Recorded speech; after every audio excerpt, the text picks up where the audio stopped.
We are Nastasia Filippo, Lorenzo Alberti, Francesco Ricci, Martin Balaban, and this is Kunst and all. welcome to Kunst and All. Today's episode features Naia Bautista, a Gibraltarian freelance artist, performer, and facilitator with extensive experience across classical ballet, contemporary dance, and interdisciplinary performance. A graduate of English National Ballet School and a former member of Company Wayne McGregor and Polish National Ballet.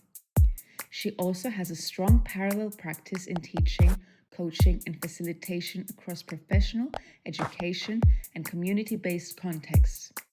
Her work has taken place across theatre, film, television, fashion, and music within a range of cultural institutions, including the Barbican, La Biennale di Venezia, Sadler's Wells, and the Royal Opera House. Naia, welcome to Kunst and All. Hi everyone, welcome back to a new episode of Kunst and All. I'm super excited to introduce our new guest, very long-time friend of mine, Naia Bautista. Welcome, Naia. Thank you And- so much. And we're here with Martin and Taz today. Hi guys. Hello. I just want to do a little intro. So today we're going to talk about identity, self-discovery, and what it means to navigate the ballet world as a trans queer artist. And yeah, I'm very thankful and grateful for Naia to agreeing to do this and to opening herself. And yeah, I'm very happy, honored, and excited to talk to you. Me too. So we get into it a bit. If you can tell our listeners a bit about your journey, what led you from Gibraltar? Did I say Wow. correct? Okay. It took Yeah. time. I'll fix it for you. Yeah, to dance Yeah. internationally. Yeah. So I started dancing when I was about like 7 or 8 in Gibraltar. Gibraltar. Just say that one more time for everyone. But small little town, basically in the south of Spain, but it's a British territory. So I had a lot of links to the UK like from the beginning. So when I was young and I kind of essentially started dancing to feel like I had a safe space, like I had some sort of space to follow a little bit of my expression where I wasn't maybe able to do that in my everyday life in Gibraltar. It then just kind of like dominoed from there, and I showed kind of potential in that. So then there was interest. And like from outside there was kind of like support, which for me was very exciting at a young age. And also it was like a ticket to get out of Gibraltar like very quickly. And for me at that time, like Gibraltar's changed a little bit, I think, but I like at that time there wasn't really a lot of space for evolving and a lot of like discovery for self-expression. So dance was gonna be my ticket out from like the age of 9. So from a very young age it became quite like serious. So I did that, and then I got into school at English National Ballet School at 16, went to London, and then I kind of just never went home from there. I went there, I graduated from there. I worked with a couple of companies whilst I was there, like E&B and BRB, which were like there's just like the exposure to kind of having some sort of independence like within the dance institution was fun, because obviously we were traveling and like we were getting to be outside of school. And then I went to Polish National where I met Lorenzo, and we worked there together. I mean, I think you stayed a bit longer than me, but I was there for 3 years. Ballet was real interesting to just really be tied to that institution from such a young age, because it wasn't necessarily like a decisive kind of plan. Like it kind of just ended up being that way. And despite feeling a lot of freedom, or what I felt was freedom from where I was kind of growing up in the environment I was in, I was also within a very rigid like system like during my kind of like very formative years. So eventually 2018 I think it was, I decided to leave and kind of like let go of this whole identity so that I could discover like what was really going on underneath the frustrations and a lot of like the burnout and stuff. And so yeah, and then I went home, had surgery on my foot that I had been dancing on for a bunch of years. Oh my God, yeah, it's That I true. remember. And yeah, I just had a lot of time to kind of step away from things. But then I went back to London, and just to gain some sort of security, I ended up kind of just stepping back into the industry because, again, it's like the most, formed and fluent practice that I had. So it was the easiest one to kind of make ends meet. So I did that, and then but I was freelancing, so I was able to kind of expose myself to new spaces, which was cool. And I started traveling a lot because I ended up like beyond working like in film and fashion and like um TV and music and just like whatever the hell, because when you're freelancing you kind of need to do it all. I then ended up in a company again, which was not my plan, but I ended up working for company Wayne McGregor.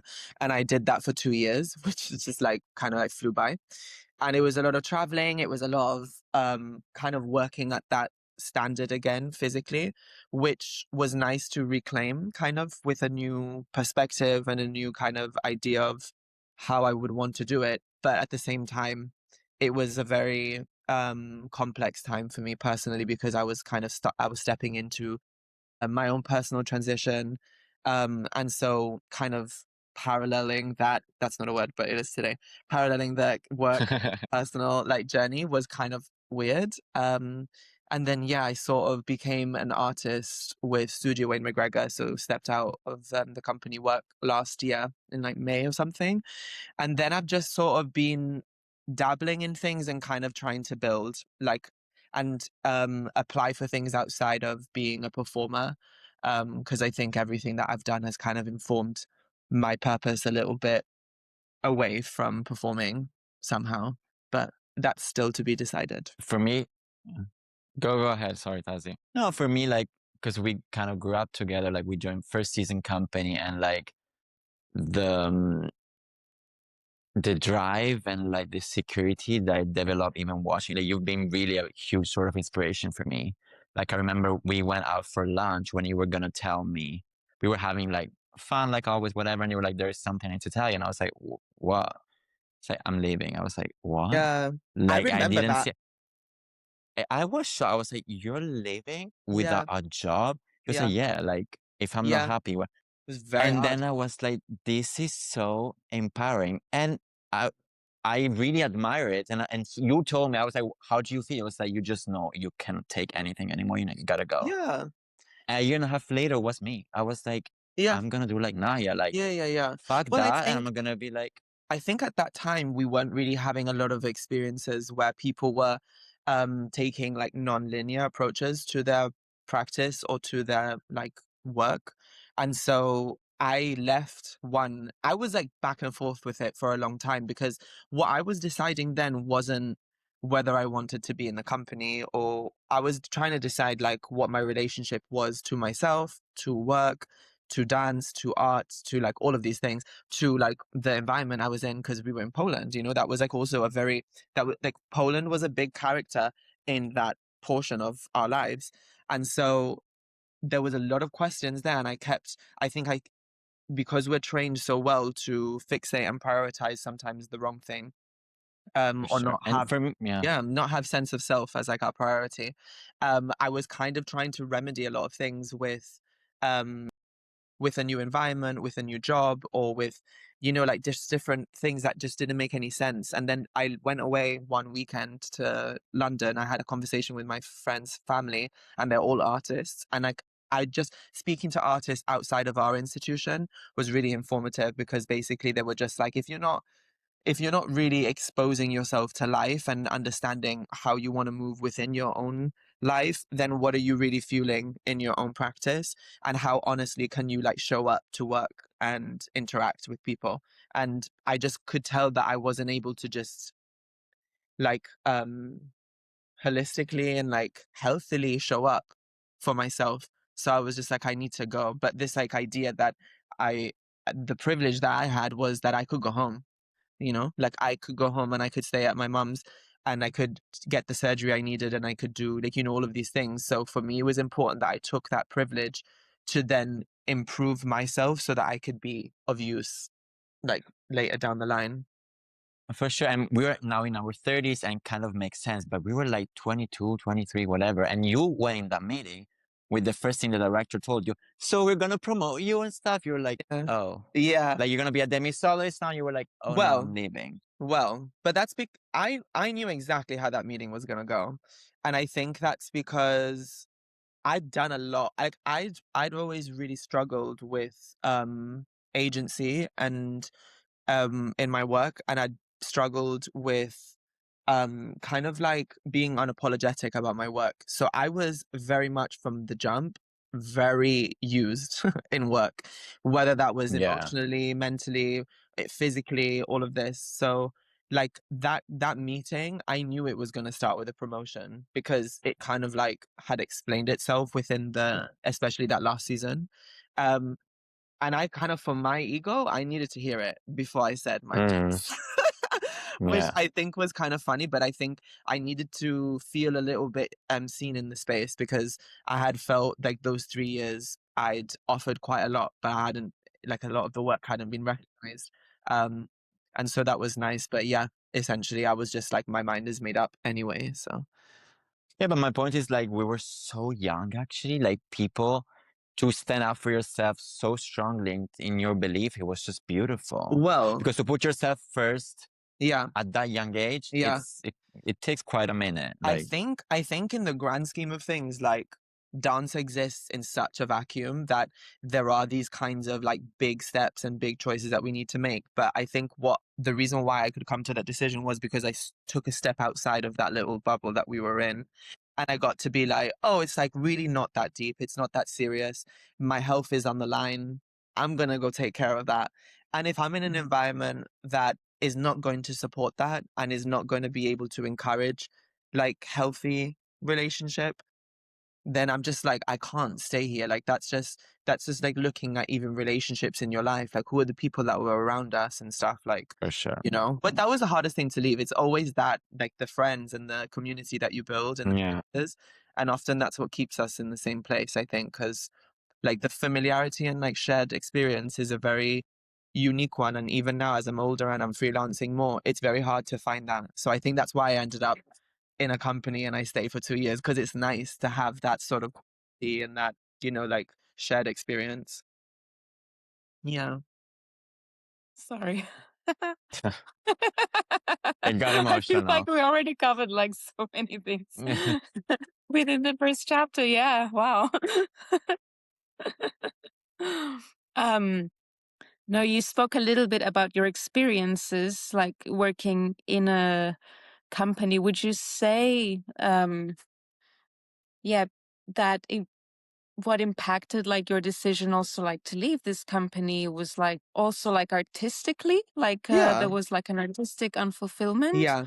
Um, I think like what I always usually say, and even when I teach, but mostly like just to myself, like I always say, like something like we need to be compensated in many ways when we're offering a lot, and or when we're just showing up, period. Like everyone should be compensated in some way. And I feel like there is like artistic compensation, there is financial compensation, there's emotional compensation, there's like, you know, it can go on.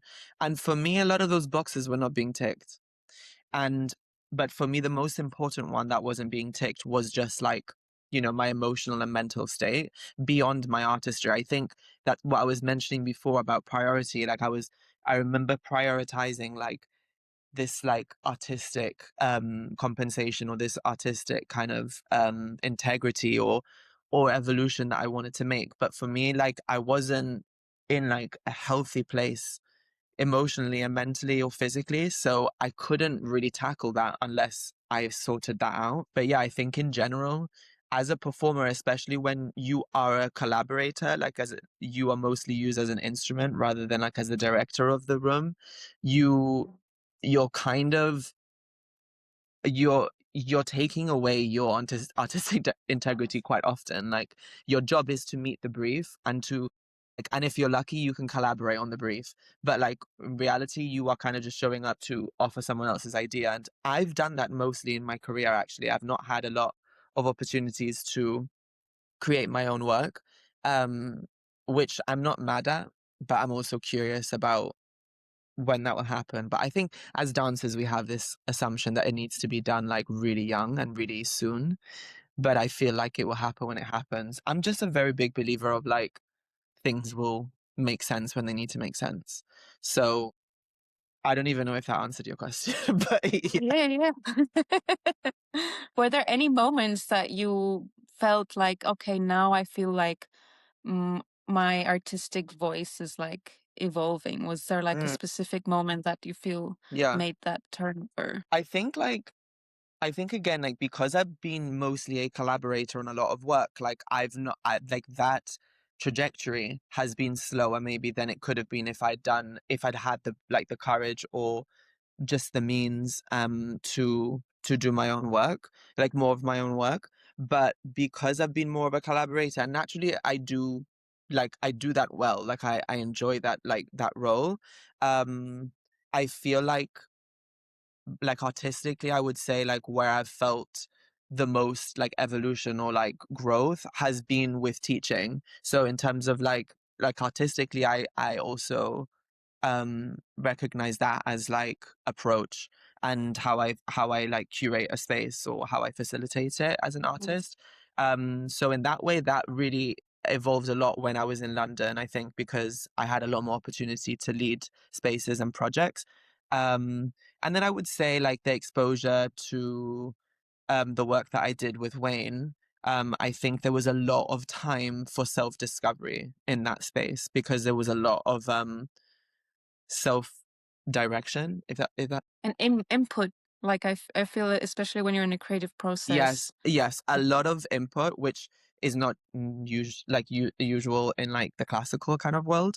So there's a lot of input, and there's also, even just outside of the creating process, there's a lot of self-direction. Like, and that I always have enjoyed that, but I've stayed clear of it because naturally, and Lorenzo can attest to it, I've always been very keen to coach and facilitate others.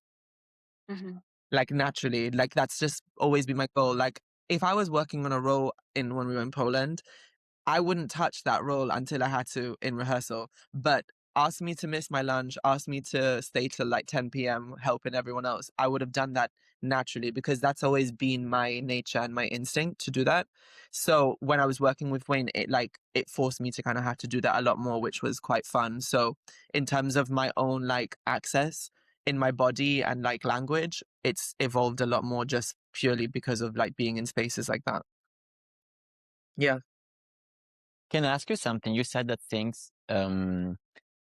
like sometimes things just happen and you find yourself in it. What did it take for you to be like, okay, let's go back to company life? Because with Wayne, it happened like, okay, I guess this is it. Yeah. But like, Yeah. was it like, were all your like things you struggle with in Poland and made you leave that company?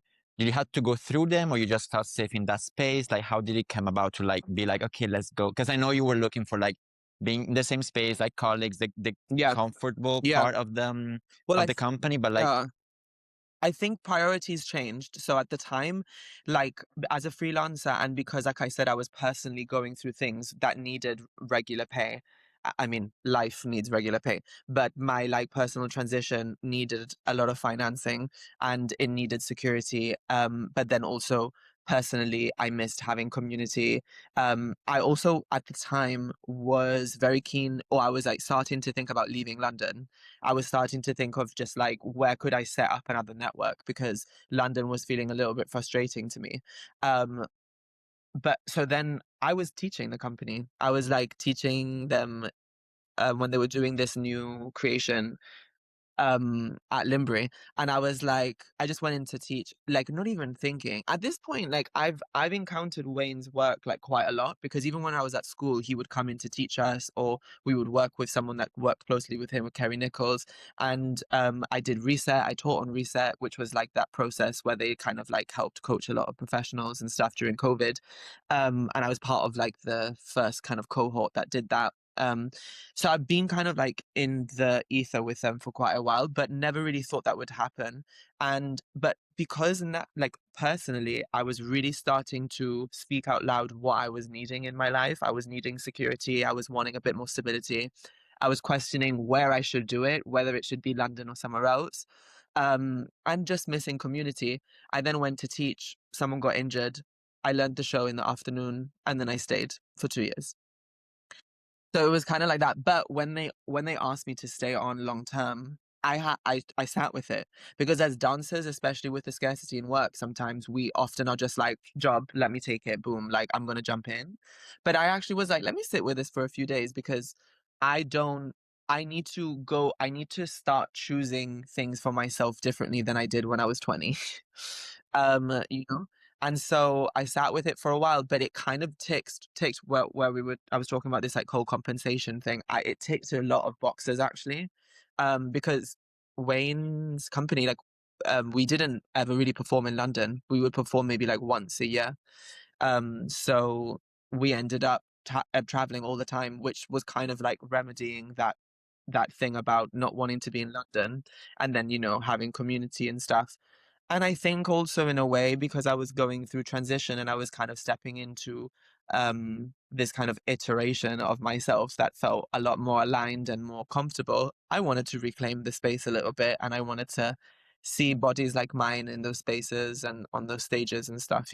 Um, I think you mentioned about like not being in a healthy place, and I wanted to ask if you can more like elaborate on that, because it feels like sometimes from the dancer's perspective, it's easy to like just cope with certain things. Like we're like, people are mean to us. Okay, we're just gonna, I don't know, Yeah, get over and things like yeah, that. What are some like steps where you can, I don't know, I guess realize, okay, I'm not in a healthy place yeah, to do now, and how to find maybe the courage to do some things, yeah. and if you have any advice as well. Yeah, I think that's a really broad question, because it's so individual. Obviously, I'm not like just because I'm gonna maybe obviously speak from my experience, but Please. I think if before stepping into any space that you're going to commit so much time and kind of expect a lot from that space, because essentially they are funding your life. They're like supposed to be supporting you, all of these things. You need to be very sure that that space is able to support you in all the ways that you need. And that's why it's important that we start teaching people from a very young age, outside of dance too, what they should be expecting from institutions, from organizations, from all of these things.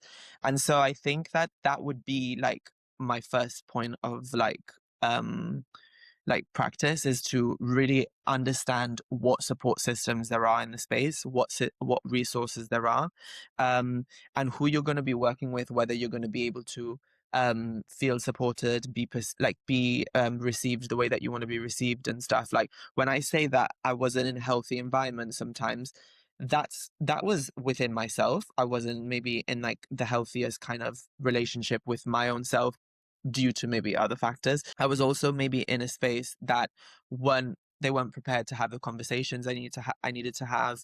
They weren't able to financially support the steps I was going to take in my own life.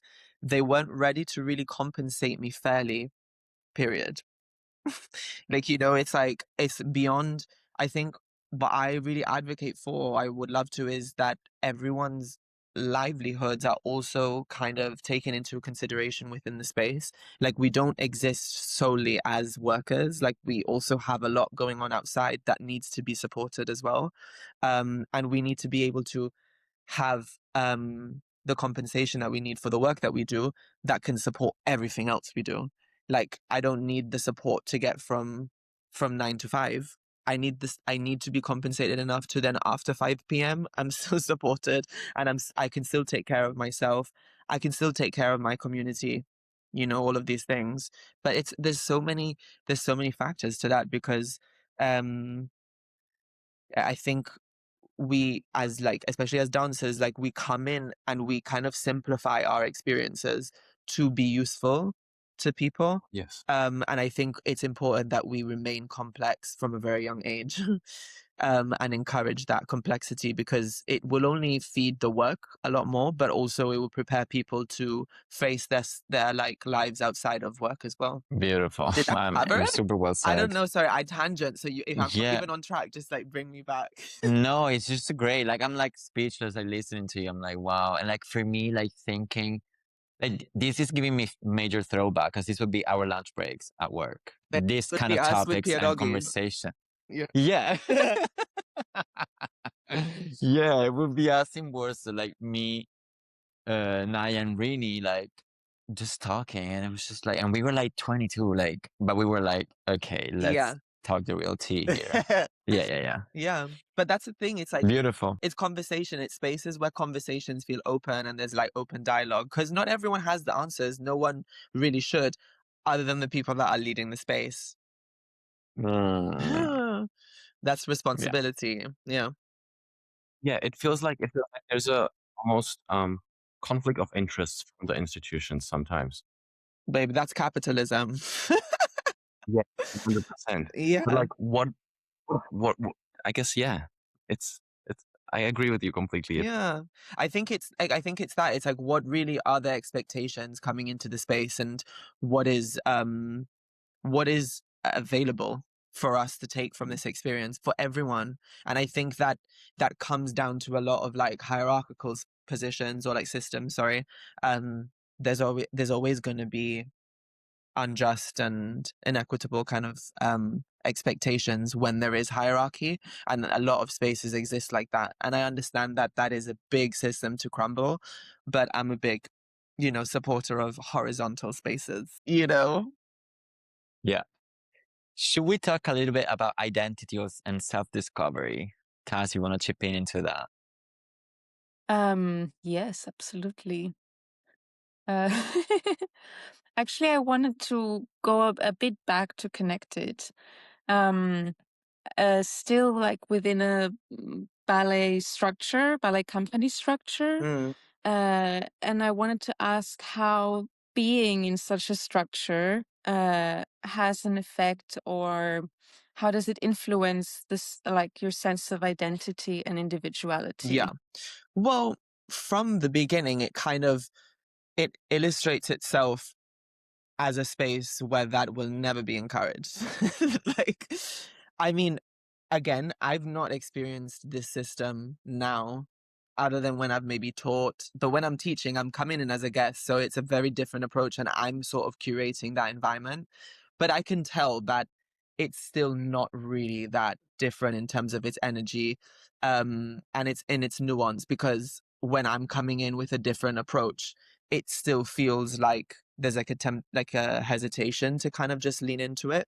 But essentially, I feel like what I noticed from my practice, or from my training and my experience in like that institution, the more you could remove yourself from like yourself, the more useful you would be to the process. Which was a really scary, like, kind of thought process to teach children, because like, it's not only removing this like autonomy, but it's removing the ability to discover yourself, and it's removing the tools that are really important to gain at like a young age, to discover, be curious. And then also, the more open you are to like be curious and discover yourself, the more you are able to support other people to do that. So that's why there was a lot of like tension and animosity in the spaces that we grew up in, or like in the places that I was in, because everyone had removed those things from them, or they weren't offered those tools. So essentially, we weren't prepared to support ourselves, let alone anyone else around us, which was really sad, because it's a very intimate work. It's you're in constant close proximity. You are constantly vulnerable. Your bodies are always being perceived. um you are a product of someone else, like, often, like, there's loads of things that make that space very like precarious, and it's a shame that that kind of just like foundational work isn't encouraged from a young age. So yeah, I would say I had to come out of that space entirely to discover that. um, which I don't like. I hate to admit that, but it is very true. Like, it's kind of what it is. But the thing is that I would argue that that kind of happens in most spaces. I think most spaces are built off of like archetypes, and it's built off of expectations. So I don't think that's unique to dance, but like ballet specifically is a very I don't know, unique experience of submissiveness. because Yeah. it targets Yeah. you in many layers. It targets you emotionally, like mentally. It targets you like personally, like in your personality, but also it targets you physically, which is like such an important layer to it, which I think that's what makes it very unique as an experience. Yeah, and it's sometimes that targeting is not so direct. Like it's not like someone's gonna come and like, oh, it's not like that. It could be like through a compliment Yeah, of like how you yeah. look and And you know. that's all informed by the people that have informed them. And so that's why it's so important that we regulate the people that lead the space as much as we like to critique and monitor the talent in the space.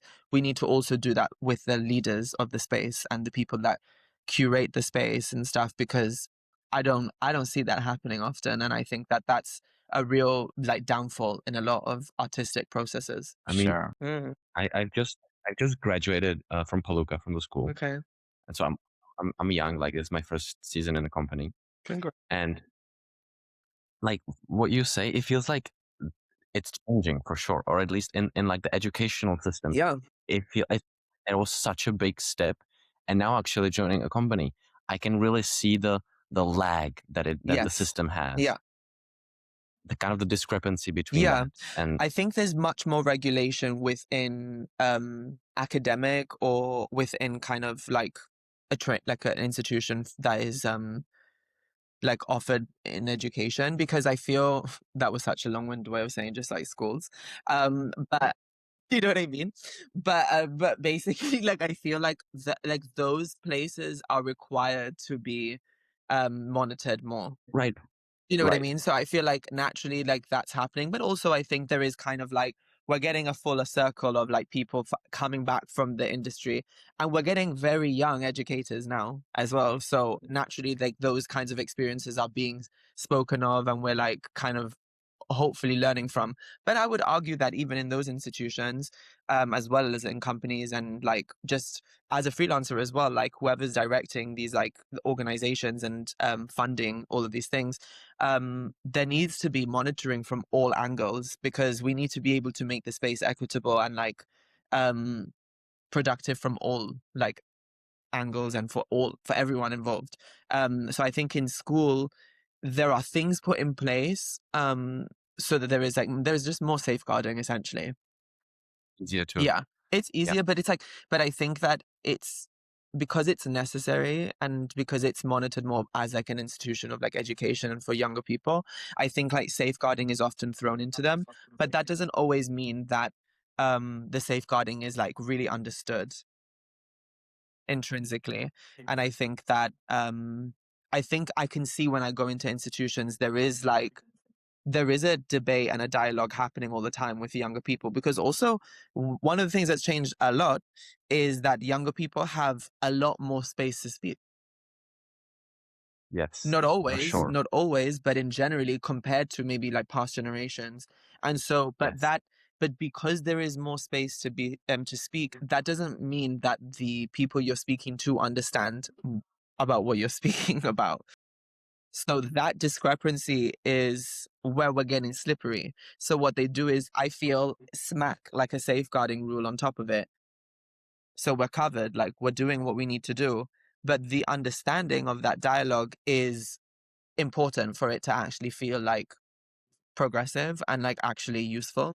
I've had a conversation with one choreographer, um, who was saying that their generation, like let's say right now, they're like, late 30s, early 40s. Hmm. That generation, they've really experienced the hell from the older Right. generation, and then now he was saying that now he's experiencing the hell, quote unquote, from the younger generation, and that they generation has only been like told what to do their entire lives. Mm. Like they've experienced it from when they were young, Yeah. and now when, like supposed to be in the position of power, they feel like they are experiencing from the people like who are younger than them. Like they're being Right. told what to do, and so it feels like a lot of but it feels like that's a good shift. I understand that for their generation, it probably sucks, but it's I don't know. Yeah, that's a really like interesting like visual that you've given this, like reciprocal, because that's not a conversation that a lot of people are having. And I think that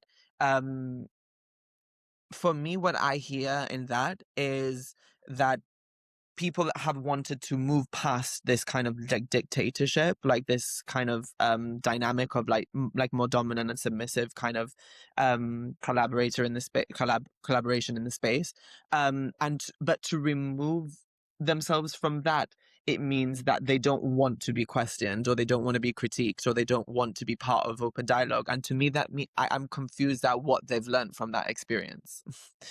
Because if you want to lead a space, if you want to lead an organization, or you want to lead an institution, you need to be the first person that wants to be involved in critical conversation, not the last one. How am I trying to convince a leader in a space to be involved in critical like debate?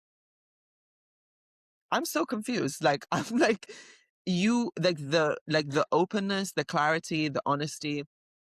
It's like it's very hierarchical. Again, it's this idea that you now have stepped out of this part of the hierarchy and you want to get to the top. So it's like, I've graduated now to the top, and now I'm being told that they want me on the same level as them. Like, this kind of discomfort with that. But for me, it's like, I wanted like I want everyone on most spaces to graduate outside of that pyramid fucking like system. My Yes. French, like, but I just feel like confused at this fragility in that. There's a lot more strength in working together. And I think what dancers are and like creatives are like a lot more aware of now is how important they are in a process. Whereas before, we weren't able to acknowledge how important or how used we were in the process. We had to be very like apologetic and quiet about that. And so like now, because there is a lot more kind of conviction and like more integrity and awareness, that is making leaders like maybe uncomfortable or something. I don't know, but that's so powerful. I think Yeah. it requires a lot of trust from the leader's position. Yeah, but also this idea that it's like this scary process for leaders is ridiculous to me. Because it's still scary for everyone in the space. It is scary to create. It is scary to show up, to be vulnerable, to share ideas that might not be cohesive with something, that you might not understand something, but you could understand it later. Like, it's all kind of a little bit shaky and like scary for everyone. Like, let's be so real. And if you're leading it and you are being compensated as a leader financially, you need to be doing even more work, because the younger people that are not being compensated like you should not be educating you on that. Amen. Are you crazy? Like, no. Yeah. I'm so confused at that. Like, that feels very uncomfortable, and it just breeds like a space that is not at all progressive or productive, or yeah, like, I don't know. And then I feel like it shows in the work. No shade, but But shady. shade. Yeah. Wow. Yeah, my brain is like, like I You're can't like, keep up. part 2 coming soon. Yeah, literally. Uh, do you guys have any questions? Should we move on to what I said, identity and self-discovery? I'm like Okay. so overwhelmed. It's so beautiful. I miss you so I much, miss you and so much too. you're everything to me. So you guys have any other question, or we can move on? I think we can move on to like the next thing. Yeah, I wanted to ask you, if there were some moments where that helped you understand yourself more clearly as a trans queer artist. I don't know if like, well, especially as I started freelancing, well, yeah, let me start with that. When I start, my mind is like already like on 10 subjects. Yeah. When I started freelancing, I was exposed to a lot more. Like, I was exposed to a lot more diversity. I started to also be exposed to projects that were conceptually kind of being led by queer identity. So it was already like inherently a space to explore that, and to meet other queer bodies in the space, and to understand what queerness means, because I think the world simplifies things often because we need to be able to package it and to like digest it. But queerness as like a much bigger umbrella than identity and sexuality and expression, you know, but queerness as anything that is marginalized, essentially. So one thing that also was very kind of jarring was that in a lot of the classical spaces I was in, there was little to no understanding, um, like appreciation, consideration, attention on marginalized experience within the space. Like it was like I understand that there was maybe debate around like our expression. I mean, I'm speaking to like me and Lorenzo like when we were in the space, but there was like, you know, about some sexuality, about some things, but it was always like barely pushing the envelope. But there was like a lot more queerness happening in the space, or should have been happening in the space, that was not being spoken of. So my identity has been informed by not just being around other trans artists or not being on projects that speaking to trans identity or that like kind of narrative or that like experience, but by finally being exposed and educated by people that are marginalized from all walks of life. Whether it's ableism, it's talking on like race, it's talking about class, it's talking about all of these things. Like that formed my queerness and my identity 100%. It's very intersectional, and I think that there is really little space for intersectionality sometimes in like big dance institutions, or at least maybe like on an intrinsic and nuanced level. Like I think there's a few like bandages being stuck on some things now. I mean, just little example, open brackets, funny, but also very sad. I remember it was us in rehearsing Polish Nation. We asked one guy was like, how do you say straight in Polish? And he was like, normal. Like we were dancing. We came into an institution that Yeah. was it. Like Yeah. that year, it was a lot of queer artists all together. And that was, we were kind of welcome in a way. I didn't feel judged so much, but people were like, who are these people? Well, this was also a big reason why I couldn't stick around in a place where that was still being debated. Yeah. Meanwhile, the world is going through what the world is going through. And I'm like, but we're here like debating whether I should be in the space because of who I like. Like, let's be so for real. Like, we have bigger fish to fry. And I think like when a conversation couldn't be pushed past that, I mean, like, yeah, there's like so much to talk on that. But I think in terms of like to answer your question, like if there was any spaces that improved on that, a lot of my self-discovery because of like being in very sheltered and privileged spaces, like it took a long time to be able to have honest honest dialogue with myself. Because I was having a lot of dialogue even when I was in Warsaw, you know, debating what I needed to do to be happy and where I needed and what steps I needed to do to be like here. And I just like, it wasn't until I got out, well, no, during the COVID, I think there was an exposure that none of us could have anticipated because social media had this massive boom. And I think like education just became so much like not more available because it was always available, but it just became like on our fingertips. So I think personal time has mostly informed my like experience and my identity and my personality. But obviously, because I think a lot of that time where I kind of started taking a lot more agency in my life, I was outside of long-term institutional work.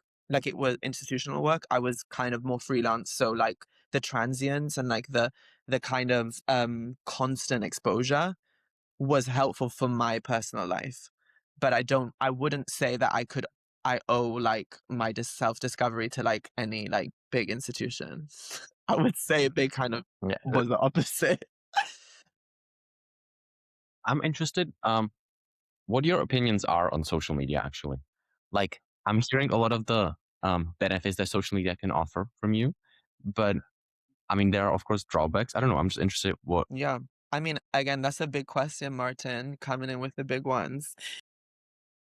Because there's so many facets to that. Like I can't speak on like the benefits of social media because for one, I'm not even I know like I'm gonna talk about it because you know I am. But like I'm barely even on social media. Like, you know, like I don't interact with it so much. So in a way, I haven't got loads to say on it, but I would say one of the most important things that has come out of it has been like the ability to make platforms that are impartial and unbiased. Like have lived, and like time has always had media and news that are incredibly biased and very dangerous. And so the opportunity to be informed in an impartial way is a very like big luxury that we have, and in a very like accessible way, like we just have it on our hands. Um, are there downfalls? 100%. I think like the first, I mean, we could go on forever, but I guess like some of the ones that, or the thing that comes to my mind firstly is how we teach people to package ourselves and to brand ourselves and to deliver ourselves. I think like we simplify our process of existing and process of learning in order to share it like very quickly and in a 2D way, and I just don't like agree. I don't think that that's the most useful way of doing it. But having said that, like social media has given a lot of opportunity to a lot of people very quickly. Yeah. Also, it's interesting with the communities. It feels like there are like I get to be part of communities that like interest me and like very close to me. And I wonder if there would be no social media, if I would still go out of my way to try and find those communities 100%. in real, Because or if I would have missed them. I yes, don't of know. course. I think like we have access to communities and to information that would have would take us like traveling across the world sometimes, which is, you know, like we have the accessibility that most people haven't had in the past, which is a huge privilege. But for me, it's like it's the whole process of that exposure. So it's not just the exposure um like to community. It's like how do we encourage that exposure to lead to like in person community. Right. I think like Right. the I think so. product itself is created for us to stay online. So essentially, it's a good starting point, but it's like it should be a means to an end. I don't think that it should be something that we like completely capture ourselves inside. But it's a Yes. beautiful starting point, I think, and yeah, and exposure to people that, you know, again, like not everyone has had the privilege that we have had. Like I guess, you know, like in terms of the exposure to training and the arts and culture and to travel and all this stuff, like people are getting those opportunities now because of social media. We can't negate that, but it needs to be a means to an end. 100%. Yeah. Well, talking about community, was there like any artist or a mentor or a particular like community that supported you along the journey? Yeah, I guess like there's been loads of moments in my life where I've needed or I've received support from people. Like, I mean, my biggest support day one has always been my mum. Like, I've been blessed with that support system. But I would say there has been throughout my like training and stuff, and work, there have been figures that have supported me in moments that are like there's like this is like again like a complex answer because I don't think I've ever really had. And I used to sometimes think that I needed this one like very concrete mentor that like carried me through a big chapter of my life, and when was I going to find that or whatever. But in reality, a lot of small events happen that, you know, push you in the right direction. They kind of pinball your ass out of a room, or they pinball you into a room, or they like, you know, it just really depends. Because for example, like being in like teaching at Wayne's that morning and then having to go into the show, my friend pushed me into that because he worked in the company and had a big say in the space maybe, and so he was able to kind of just be like, trust my instincts and Nai is going to be able to do it. So in that sense, that's a massive support. There's been friends down the line that have like offered me opportunities because they believe in what I do, or like maybe charities have been able to support me like accessing like healthcare, or you know, like there's so many things, like even just like some funding maybe that I've applied for and stuff. But I think if I had to give it like I have to give a figure, it would always be my mom for sure. But yeah, a lot of people that didn't do the nicest things to me also really informed my life too. In hindsight. Yeah. You know. Very thankful to those two, Very honestly. thankful Like, to those, yeah, because I've been lucky to be safe enough to learn from those things. Do you know what I mean? yeah, for Yeah. sure. What do you think that dance world still needs to learn about gender diversity? Like, What does the dance world need to know more about, like, diversity? learn, really understand, because it's like Yeah. we. I feel like this is going a bit off topic, but to give an example, like when men talks about abortion, I was like, you don't Yeah, know yeah, what it yeah. means to Well, carry a baby. well, So I'm like, coming from your side, yeah. what there's something that people don't understand just Right. because they're not dealing with it. Well, first, like that you just made kind of the point there is like I even can't speak to all of that experience. Like I can't even speak for that entire experience. So how can you? Like to the Yeah, like bigger institutions. So it's like yeah. the understanding that we are all learning. Because even when I Mm. was in institutions going through my transition, I didn't know what that was going to be like. I didn't know what I was going to receive. I didn't know what I was going to need. Like those things need to be open dialogue and they need to be discussed at like very frequently because those things shift. Like people's needs are always going to be different. Like just because I walk through a company as a trans woman doesn't mean that and that the next trans woman that comes into the space is going to have the same needs as me. So I For think sure. in general, like what we look at that is not even gender diversity or anything. It's just diversity, period. Like how do we manage a space that can support diversity? Because guess what? The world has been diverse from day dot. And so it's like, Yeah. how have you made institutions that are inherently not diverse? And now you want to like kind of puppeteer this version of diversity. These systems were not built on diversity. Like I think the bigger question is like what responsibility do these institutions have on like a global stage, period. But like it's actually not that deep. It's really not like when I say it is deep, but it's like it's not that complex. Like we are all very complex people. We're all very diverse people. We are all discovering ourselves every day. So if the space isn't able to support that, I'm confused at what the space is there for. I think also like leaders, it takes humbleness and also like confident in a way that when I'm bringing up this topic, I'm not questioning you and your leadership position. I'm just like, I think some of the leaders feel like we're questioning as in like, Mhm. we don't think you're good enough for Yeah, the yeah, job or like competent or educated and whatever. We're just trying to be like, oh, have you yeah, realize this or like do you understand that or like oh that's my point of view, which is not yeah. I'm not, it doesn't mean that like immediately questioning your position. Well, yeah. Martin, did you want to say something to that? No, I just Or you were yeah, like just I agreeing? Because you go ahead. yeah, because I was Yeah, gonna say like those kinds of obstacles are like fueled by ego, Exactly. right? I'm like steps into the sun. Um, mic drop. Yeah. But like what I was gonna say was like it's fueled by ego, and so when we go back to how we're regulating the leaders in the space, because if someone is comfortably leading by ego, that is a very dangerous place to start like caring and like being responsible for people's wellness. I don't understand um how conversation that is like leading to wellness and improvement could be received as so hostile.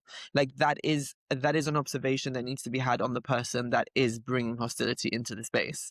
um and I think that's just like those are far bigger conversations than um what is it like to be like queer in the space. Like there are bigger conversations, like we're talking systemic things, like because again it's coming down to how did you arrive in this role as a leader, and what does it mean to you to be a leader? Why do you want to be a leader? Do you want to be a leader because you felt like you needed to sit at that position to feel confident about the experiences that you had before where you maybe weren't listened to or where you were not like celebrated or encouraged? Like that's a very dangerous place to start with other people. So I think we need to check that. And I think we need to check everything. Like, we all need to be willing to be checked. Like, I think it's very odd. Like, the more I've learned about myself and about how I want to like do things, and just like approach work or approach spaces, the less I think I know, or like the less I'm aware I know of. Do you know what I mean? It's like the more prepared I am to receive. And I think that that's really dangerous when you have people at the top that are not being monitored, baby. Like, I keep saying that, but it's very weird. Like, um, I've like applied to this like leadership program, side note, and like my application has been very much like based off of that, because I've always been very curious about how we've had such a comfortable kind of like dynamic of monitoring like talent and like a certain level of employees, but not monitor or critique or anything like the whole thing regularly too. Because this assumption that someone should be getting funding and opportunity based off of a work that they did 20 years ago is not. Set it on fire. Yeah. Yeah. Maybe just quickly adding to the point that you were saying about like diversity within a space. It feels like, or like when you said that, actually we're all very different and complex human Yeah. beings. It feels like there is already like quote unquote a lot of diversity accounted for within the systems, but then we just draw these arbitrary lines for some reason Yeah. somewhere Yeah. that it's like unimaginable to step over, but there it's like no point. Mhm. It's literally just systematic, like cultural phenomenon Yeah. that's made up. Yes. Well, all of these systems were built very specifically from like a time ago. And if we look at the time that they were built, um, views and perspectives and stuff were very dangerous. And so this kind of fragility that people have to remove themselves from old ways of like the traditional ways or whatever, that is the most dangerous thing in the space, because you like your security, if your security is banking on the way things were before, like that means that you have not had a nuanced discussion on how things are like actually happening and what's going on. And I think in general, the responsibility that art and culture have on the bigger sphere, on like the bigger like picture, we have a lot of spaces that are being funded and having a lot of kind of creative privilege, and they're not questioning themselves that much. Or I don't know, I question how much like organizations and institutions and creatives question their stance within like the global stage.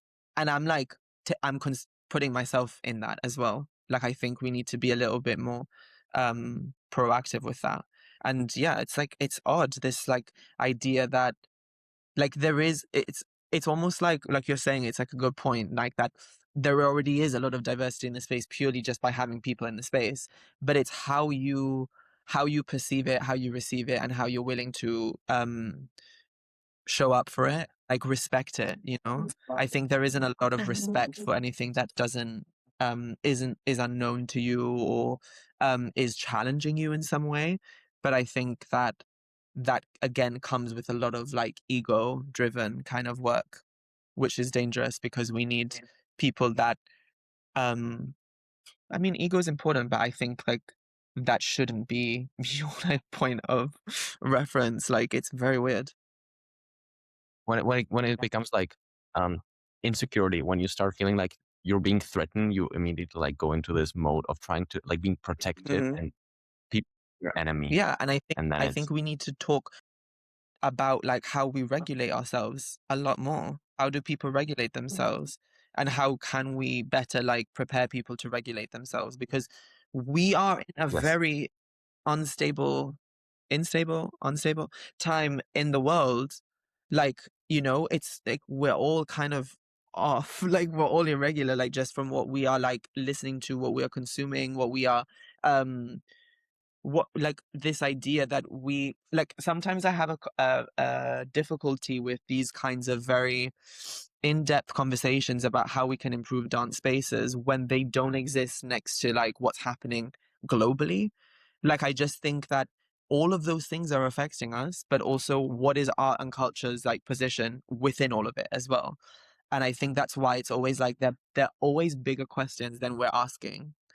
But we are made to sit in the same questions and in these more simple, maybe more surface level questions because it's a good distraction. That makes sense. Can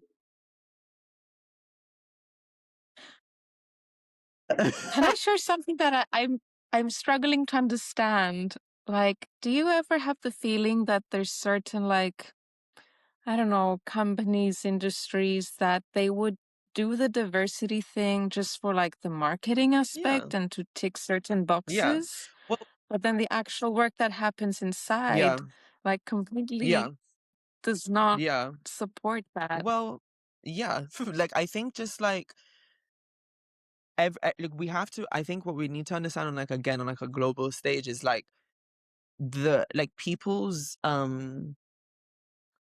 like the necessity is to make profit.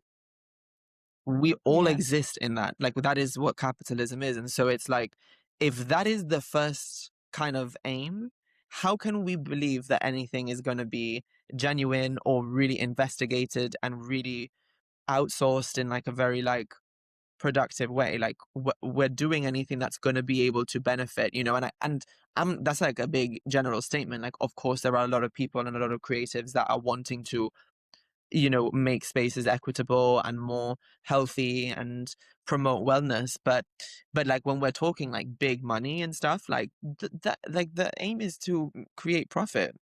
So if that's Right. the first aim, it's like, Mm. well, you know, it's like, yeah, I really don't want to bring it up, like, but I didn't want to bring it up, but like, you know, this whole like debate about the importance of dance and stuff said by that twink. Yeah. I don't want to like talk about that, but this idea that like the dance world turned on so quickly to combat that and how that shook the system that much. I felt the earth shake when Miss Tina said that. I was like, oh, everyone's shook by that. But the world is literally on fire and it's crickets. So I'm Yeah. just like, that in itself, that was a marketing position because people, that was like a huge what you call it, like advantage, or like what you call it, like, yeah, like it was like a good momentum to use that to promote arts institutions and to promote ballet and stuff.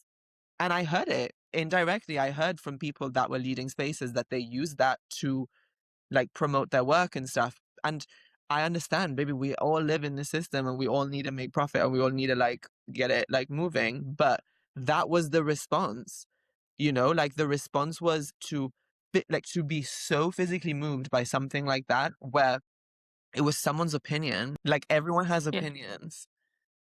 And it was just so, it was like, again, it was like very ego driven for me, that response, because it became like, how dare you not consider us, right?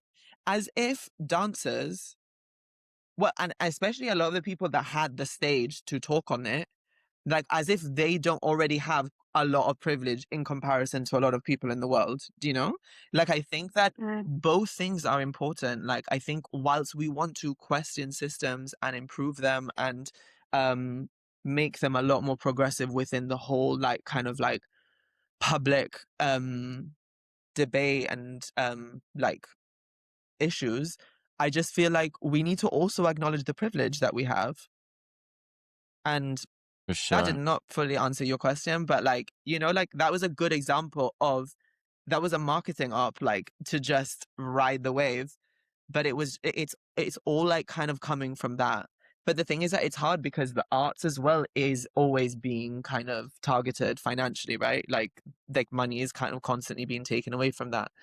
But again, we want to talk about resources. Well, we need to talk about government. Like, we're talking about like we're talking about bigger fish, bigger tilapia. So at the end of the day, like, we need to be having bigger conversations and more people need to be part of it. Not just like the 5 people at the top. What do you hope young dancers, queer, trans, anyone, Yeah. can experience that maybe wasn't available before? Well, I mean, obviously, like, I would love for everyone to have the resources that we were so lucky to get, or I was so lucky to get. Like that for me is like opportunity is really important. And I think the tools to address agency and autonomy, I think like I didn't know how to even start to question those things until a lot later in my life. Um, because I didn't know I had like permission to do that. And that's coming from a very privileged body in the world. Do you know what I mean? So you can only imagine the awareness and the access people have. So for me, it's like what I would love for people to have, whatever background you have, is resource, wellness being prioritized, um, and to be connected to the wider like picture.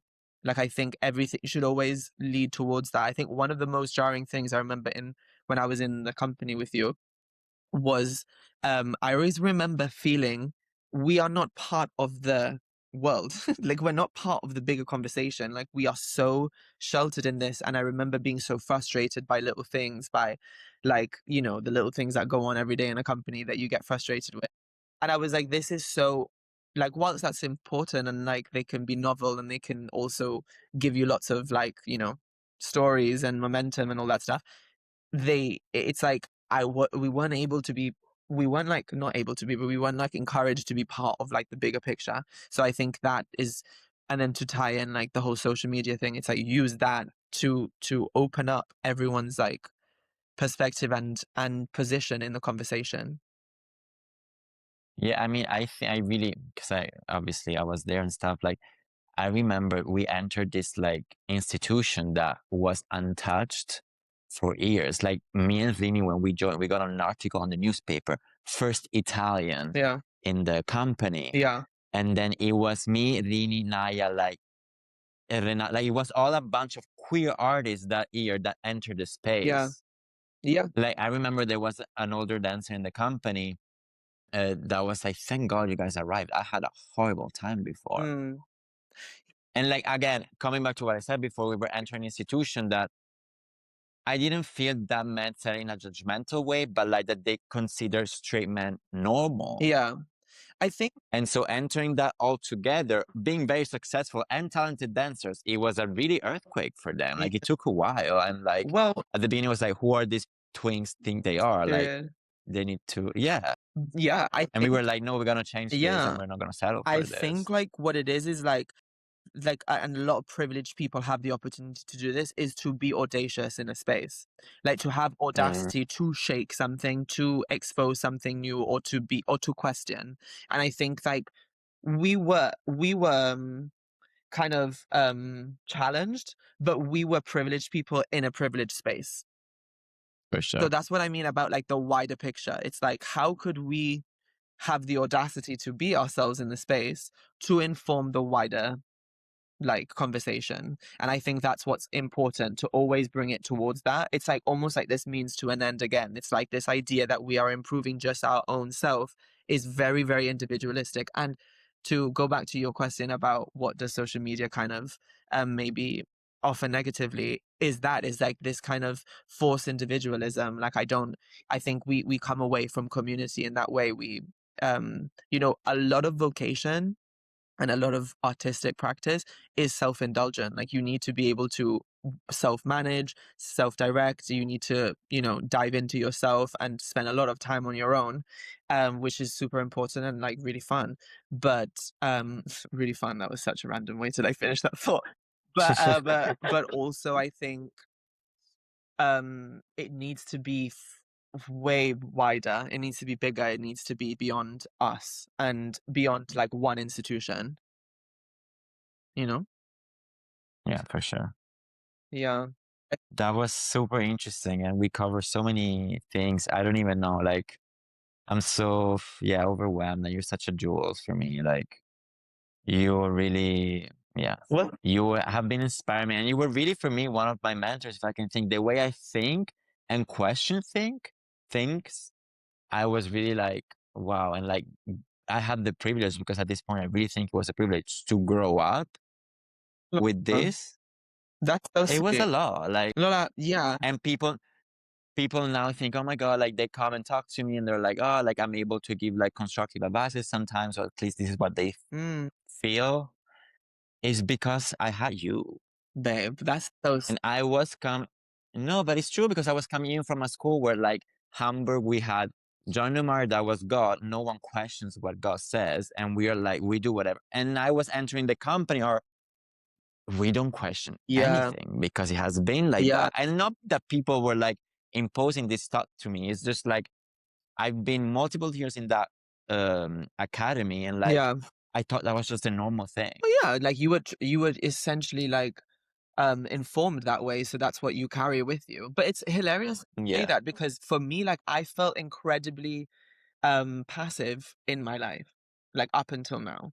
Like I felt very No, passive because I really struggled to find agency.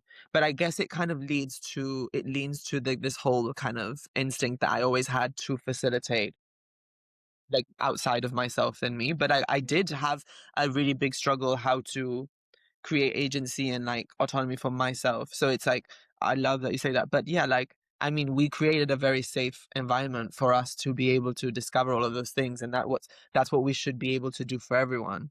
Like, we should be as fulfilled by, being curious for ourselves, but also for like the space that we are in, because we are responsible for everyone around us, I believe. Like, for sure. No, for sure. yeah. Do you guys have any other question or like things you want to ask before we I wrap think it we up? can do our closing ones. I Go think. ahead, Martin. I always ask this question: is there something that you like don't get to share often or at all, that you find very close to yourself or precious, that you would like to share? Something that like people don't ask you often, but Wow.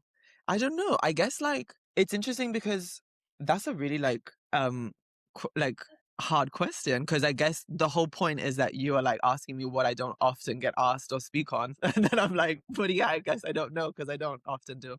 Um right. but I guess like I often don't um give a lot of um importance and weight to how much I love facilitating, and how um I think instinctively I'm very maternal. Like I've always been since I was very young. And so I think how that's influenced how I approach people and how I move in the world, period. So I think like that's something that I don't maybe speak to myself about enough. And I'm in a process of learning how to give more power to that, so that I can then align my work a little bit more as I move forward, because yeah, I find that very like fulfilling and very like a big privilege to be able to do that. That's so beautiful. Thank- And lastly, what does being an artist or an educator mean to you right now, like at this Mm, moment in your life? yeah. I mean, I think I think it is to be as informed as you can be, but also be to constantly surround yourself with people who can inform you. I think that is a really important thing, especially as an educator, but of course as an artist. And like I've said 1,000 times on this call, um, to consider yourself part of the bigger debate and the bigger dialogue, um and just the world in general. Like I think that the more we move with community in like as a priority, the more like progress we'll make. Um and yeah, just promote much more agency and celebration. Because whilst there's a lot of dark like kind of events happening in the world, we need to combat that with a lot of love and a lot of care and a lot of like thoughtfulness. Like we need to move with that. So I guess that's how I would what I would promote, like what I would advocate for. Um yeah. Thank you. What? Beautiful. Bye. Thanks. It was a real I pleasure. feel Yeah, it's like when we were like brainstorming on guests, I always had from day one, I was like, Naya's gonna be on. Yeah, because Like you're like, your she could name, talk. She could talk. yeah, and like you have very constructive things, and you generate from a thought, you generate another thought. So that's why also I found myself so overwhelmed, even though I know you. I'm like, oh my God, like We haven't she's spoken in just so ages, and I think that's the testament to like how much we evolve and how much yeah, how important it is to share all the time. Because if we're yeah, not for sharing sure. with each other and we're not having open dialogue constantly, that's why it's like this fear of like being online and hidden away. It's like how Yeah. much can we gain from constantly being in communication? I mean, I'm Mediterranean, so I'm in constant communication. I love talking. So for me, To communicate, yeah. exactly. But yeah, I encourage it. So it's nice to be able to speak to the three of you and obviously like see you and talk to you because I haven't in ages. But yeah. No, but thank you for sharing that because we had a little talk before. I was like, listen, like I have this, but like we were touching subject and topics that, Mm, it takes a little minute. And yeah. like I know how much you struggle and how much it took time, like from your self energies and everything. So it's like, Yeah. if you feel safe and Yeah. like I will But obviously, again, like that's such like it's important. Again, this like audacity, right? Like as if it should be considered audacious to exist as myself in a space. But unfortunately, hey man, a lot of spaces make us feel like that. But I have a lot of privilege. So, and I've been able to access a lot of resource and exposure and opportunity. So if I'm not talking openly about my experience, then what the fuck am I doing? this is exactly why I wanted to have you on. Yeah. I want her to share Yeah. Yeah, of course, like, because it's we just, all need to share all the time. Like, that's what, like, with the only way that we're gonna educate ourselves and inform ourselves is by sharing what we're, like, experiencing.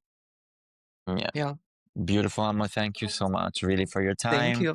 for your passion, for your thoughts, for everything. Thank you, Naya. Thank you so much. To our listener, thank you so much for listening. If you have any question or thing, please let us know. Like and subscribe this episode if you like it, and you can follow us on Instagram to find out more. Thank you so much, and we look forward to a new episode to release this. I'm so excited for the audience to hear this, and I hope it will generate thoughts in their brain. And yeah, it was lovely to talk to you all. Thank See you. you next time. Thank Bye. you. Ciao. Ciao. Thanks for listening to today's episode of Kunst and All. Don't forget to like and subscribe to our channel. You can find us on Spotify, Apple Podcasts, Amazon Music, and now on YouTube. Make sure to follow us on @Kunst and All for more updates and behind-the-scenes content. We'd love to hear your thoughts, so feel free to reach out and share your feedback. We are Lorenzo, Nastasia, Francesco, and Martin. Thanks again for joining us. Until next time, stay kunstig.